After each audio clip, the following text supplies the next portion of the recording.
నమస్కారం, నా పేరు తేజస్విని. బీసీఎన్ న్యూస్ కి స్వాగతం. ముందుగా ముఖ్యాంశాలు. భీమవరం ఛాంబర్ ఆఫ్ కామర్స్ లో సీతారాం ఏచూరి సంస్మరణ సభ. ముఖ్య అతిథిగా హాజరైన శాసనమండలి చైర్మన్ కొయ్యే మోషన్ రాజు.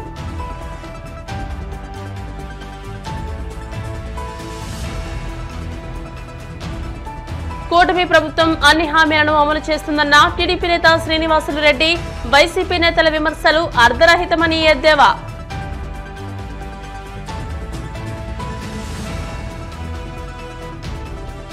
విశాఖ రాయ్పూర్ మధ్య వందే భారత్ రైలు ప్రారంభం 20వ తేదీ నుండి యథావిధిగా నడుస్తుందన్న కేంద్ర మంత్రి రామ్మోహన్ నాయుడు.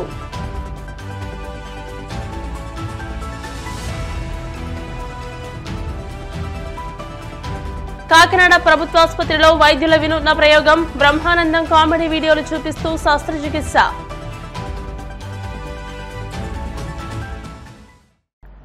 గొప్ప నాయకుణ్ణి, మేధావిని కోల్పోయామని సీతారాం ఏచూరి సంస్మరణ సభలో పలువురు వక్తలు పేర్కొన్నారు. సిపిఎం అఖిల భారత ప్రధాన కార్యదర్శి సీతారాం ఏచూరి సంస్మరణ సభను భీమవరం ఛాంబర్ ఆఫ్ కామర్స్ హాల్లో సిపిఎం ఆధ్వర్యంలో మంగళవారం ఘనంగా నిర్వహించారు. తొలుత ఏచూరి చిత్రపటానికి శాసనమండలి చైర్మన్ కొయ్యే మోషన్ రాజు, సిపిఎం రాష్ట్ర కార్యదర్శి వర్గ సభ్యులు మంతెన సీతారాం పూలమాలలు వేసి నివాళులర్పించారు. ఈ మేరకు కొయ్యే మోషన్ రాజు మాట్లాడుతూ దేశంలో ప్రతిష్టాత్మకమైన జవహర్లాల్ నెహ్రూ యూనివర్సిటీకి 3 సార్లు విద్యార్థి సంఘ అధ్యక్షునిగా ఎన్నికైన ఘనత సీతారాం ఏచూరికే దక్కిందన్నారు. రాజ్యసభ సభ్యులుగా యూపీఏలో భాగంగా ఉంటూ ఉపాధి హామీ చట్టం, సమాచార హక్కు చట్టాన్ని రూపొందించడంలో కీలక పాత్ర పోషించారని గుర్తు చేశారు. కుటుంబ సభ్యులకు, పార్టీ కార్యకర్తలకు సానుభూతిని తెలిపారు.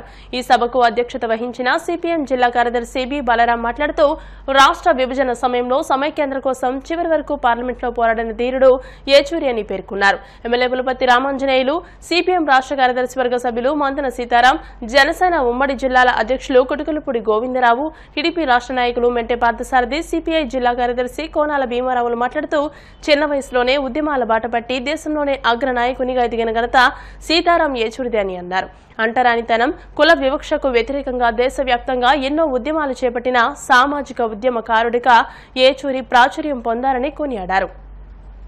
తెలుగులో పుట్టి హైదరాబాద్లోను, ఢిల్లీలోను విద్యాభ్యాసం చేసిన తర్వాత ఢిల్లీ యూనివర్సిటీలో ఆయన ఒక విద్యార్థి నాయకుడిగా 3 సార్లు ఆ యొక్క యూనివర్సిటీకి అధ్యక్షుడు కావాలంటే ఒక మామూలు విషయం కాదు. ఉత్తరాది దక్షిణాది అనేటువంటి ఒక పెద్ద అగాధమైనటువంటి పరిస్థితుల్లో ఆయన ఆ యొక్క యూనివర్సిటీ ఈ దేశంలోనే అత్యున్నతమైనటువంటి ప్రతిష్టాత్మకమైనటువంటి జేఎన్యూ యూనివర్సిటీకి అధ్యక్షుడు కావడం, ఒక విద్యార్థి నాయకుడిగా ఆయన తన జీవితాన్ని ప్రారంభించి తర్వాత రాజకీయాల్లో సిపిఎం పార్టీలో జాయిన్ అయిన తర్వాత చనిపోయే వరకు కూడా అదే పార్టీలో ఉంటూ అదే సిద్ధాంతానికి కట్టుబడి ఈ దేశంలో ఉన్నటువంటి రాజకీయాలకి ఒక విలువనిచ్చినటువంటి మహా వ్యక్తి సీతారాం ఏచూరి గారు. ఒక నీతివంతంగా నిజాయితీతోటి పోరాట యోధులుగా మిగిలిన మహోన్నత వ్యక్తి ఏచూరి. వారు 7 భాషల్లో అనర్గంగా మాట్లాడేవారు.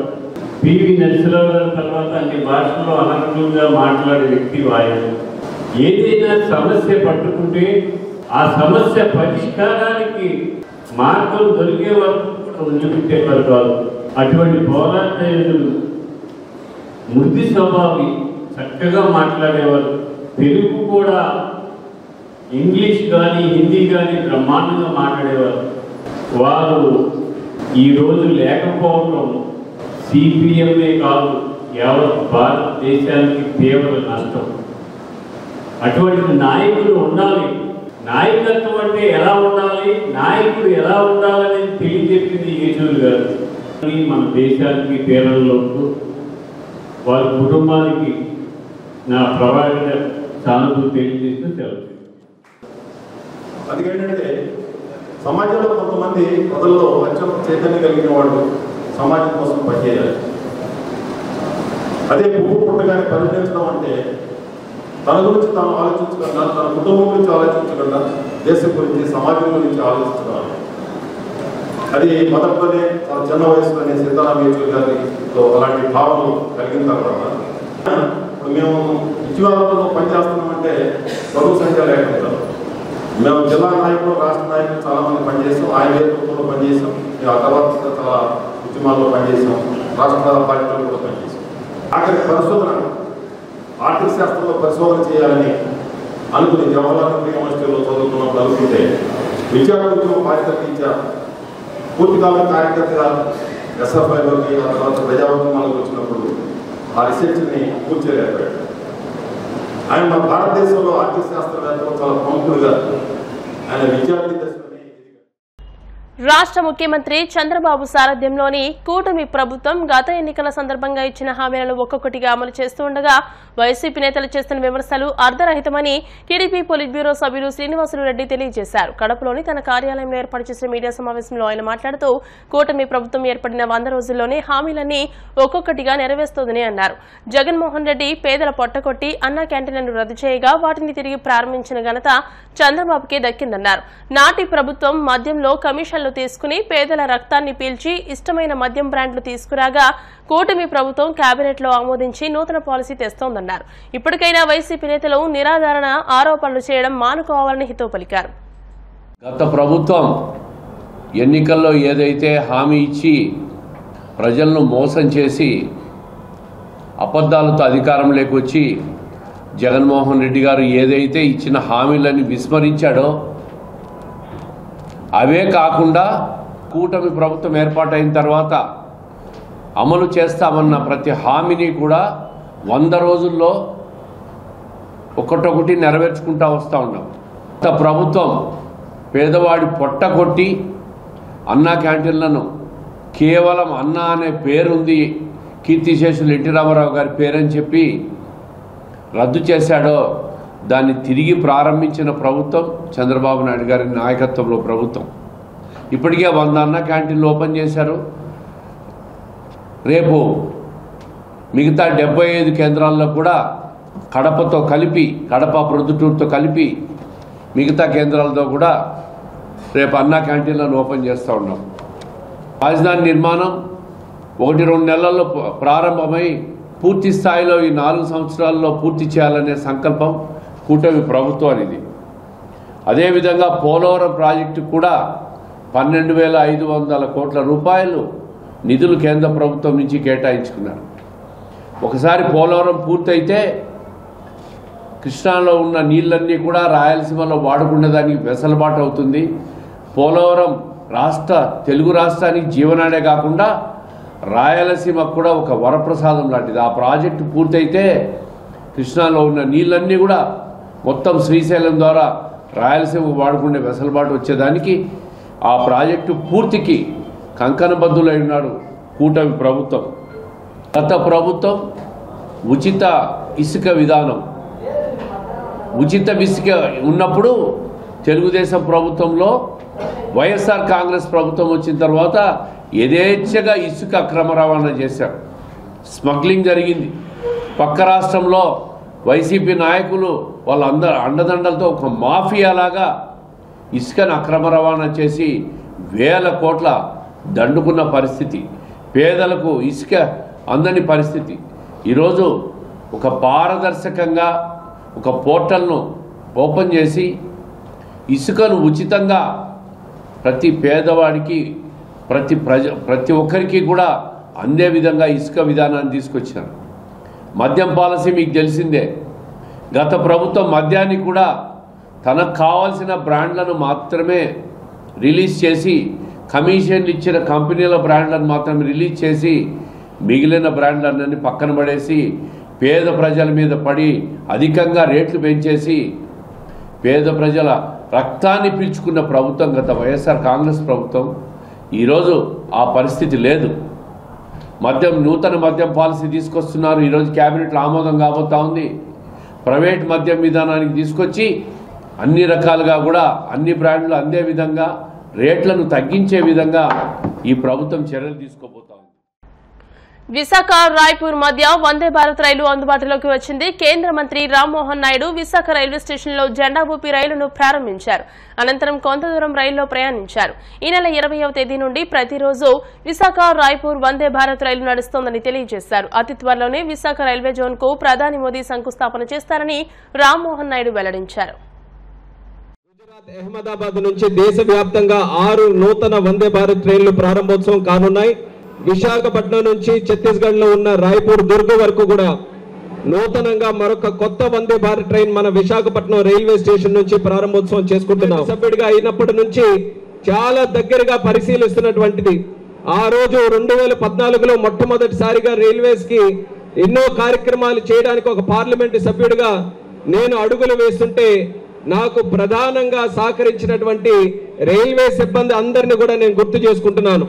ఆ రోజు 2014లో అప్పటికున్నటువంటి పద్ధతుల్లో ఏదైనా ఒక రైల్వే ప్రోగ్రామ్ చేయాలనంటే ఒక స్టాప్ కానీ నూతనంగా ట్రైన్ కానీ ఇవన్నీ చేయాలనంటే ఎంతో కష్టంతో కూడినటువంటి పని. దేశ ప్రధానమంత్రి నరేంద్ర మోదీ గారు బాధ్యతలు స్వీకరించిన తర్వాత రైల్వేస్ తాలూకా బాధ్యత ఈ దేశంలో ఎంత ముఖ్యందో తెలుసుకొని రైల్వేస్ ని కానీ మనం మరింత పుష్ చేయగలిగితే దేశంలో అభివృద్ధి మరింత శరవేగంగా మనం సాధించవచ్చు అనే ఆలోచనతో ఎక్కడికక్కడ డీసెంట్రలైజ్ చేసి జిఎంస్ ని మరి పవర్ఫుల్ గా చేసి డిఆర్ఎంస్ కూడా అథారిటీస్ ఇచ్చి ఈరోజు ఎన్నో కార్యక్రమాలు గత 10 సంవత్సరాల్లో మోదీ గారి తాలూకా సహకారంతో మన ప్రాంతంలో మనం చేసుకోవడం జరిగింది. ముందుగా ఇదే విశాఖపట్నం నుంచి 3 వందే భారత్ ట్రైన్లు మనం ప్రారంభోత్సవం చేసుకున్నాం. 23లో విశాఖపట్నం నుంచి సికింద్రాబాద్ కి, 24లో మళ్ళీ విశాఖపట్నం నుంచి సికింద్రాబాద్ కి, అలాగే నేను కూడా చాలా ప్రయత్నం చేసిన తర్వాత విశాఖపట్నం నుంచి భువనేశ్వర్ వరకు 3 ట్రైన్లు ఆల్రెడీ మనం స్టార్ట్ చేసుకున్నాం. అందులో దేశంలో కూడా సుమారు 61 వందే భారత్ ట్రైన్లు ఉంటే అత్యధికంగా ఫుల్ కెపాసిటీతో నడిచే ట్రైన్ విశాఖపట్నం సికింద్రాబాద్ మధ్యలో నడుస్తుంది అన్నది కూడా ఈ సందర్భంగా గర్వంగా తెలియజేసుకుంటున్నాను. కొత్త Vande Bharat express Durg to Visakhapatnam, Visakhapatnam to Durg inaugurate చేయడానికి ఇవాళ ఈ ట్రైన్ ద్వారా tourism, traffic and economic activity కూడా బాగా డెవలప్ అవ్వాలని కోరుకుంటున్నాము. తొందరలో ఈ స్టేషన్ అప్గ్రేడేషన్ కూడా 500 కోట్లతో పని ప్రారంభించబోతున్నాము. అతి త్వరలో ఈ స్టేషన్ కూడా పూర్తిగా తయారవ్వాలనేది మా కోరిక. Railway zone establishment, Waltair division గురించి కూడా త్వరలో ఒక స్పష్టత రాబోతుంది. అక్కడ వర్క్స్ కూడా అతి త్వరలో స్టార్ట్ చేసి విదిన్ 1-2 ఇయర్స్ ఇక్కడ రైల్వే జోన్ ఫుల్ ఫ్లెజ్డ్ గా ఆపరేషన్స్ కూడా చేయాలనేది మా బాధ్యత. భారత్ ను ప్రపంచ దేశాల సరసన నిలిపిన ఘనత ప్రధాని మోదీకే దక్కిందని బీజేపీ భీమడోలు మండల అధ్యక్షులు ప్రవీణ్ పటేల్ పేర్కొన్నారు. ఏలూరు జిల్లా భీమడోలు మండల వ్యాప్తంగా ప్రధాని మోదీ పుట్టినరోజు వేడుకలను బీజేపీ శ్రేణులు ఘనంగా నిర్వహించారు. ఈ మేరకు భీమడోలు జంక్షన్లోని వెంకటేశ్వర స్వామి రూపక దేవాలయంలో ప్రధాని మోదీ పేరున బీజేపీ శ్రేణులు విశేష పూజలు నిర్వహించారు. గ్రామంలోని పలు ప్రాంతాల్లో మొక్కలు నాటి స్వీట్లు పంచిపెట్టారు. ఈ కార్యక్రమంలో పార్టీ మండల అధ్యక్షులు ప్రవీణ్ పటేల్, పార్టీ నియోజకవర్గ కో కన్వీనర్ వెజ్జు ధర్మారావు, మామిళ్లపల్లి కృష్ణకుమారి, మత్తి శ్రీనివాస శాస్త్రి తదితరులు పాల్గొన్నారు. భారత ప్రధానమంత్రి శ్రీ నరేంద్ర మోదీజీ జన్మదిన వేడుకలకి మేము ఇవాళ వచ్చి వెంకటేశ్వర స్వామి ఆలయంలో పూజా అర్చన ఆయన పేరు మీద చేసుకొని ఆయు ఆరోగ్య బాగానే ఉండాలని కోరు ప్రార్థన చేస్తాం. రూపక దేవాలయంలో నరేంద్ర మోడీ గారికి చేపించి ఆరోగ్యాలు ఇవ్వాలని కోరుకుంటూ ద్వారకా తిరుమల రూపక దేవాలయం అయినటువంటి వెంకటేశ్వర స్వామి దేవాలయంలో వారి పుట్టినరోజు వేడుకలు ఘనంగా జరుపుకోవడం జరిగింది. వారి పుట్టినరోజు సందర్భంగా వారికి ఆరోగ్యాలు ఉండాలని, అలాగే ఈ దేశాన్ని సుభిక్షంగా పాలించాలని, ముందు తరాలు బంగారు భవిష్యత్తు వేయాలని కోరుకుంటూ వారి జన్మదినానికి పురస్కరించుకుని అక్కడ వారి ఊరి మీద అర్చన చేయించడం జరిగింది. ప్రపంచ దేశాలకి ఈరోజు మన భారతదేశం ముందు ఉందంటే దానికి కారణం నరేంద్ర మోడీ గారు.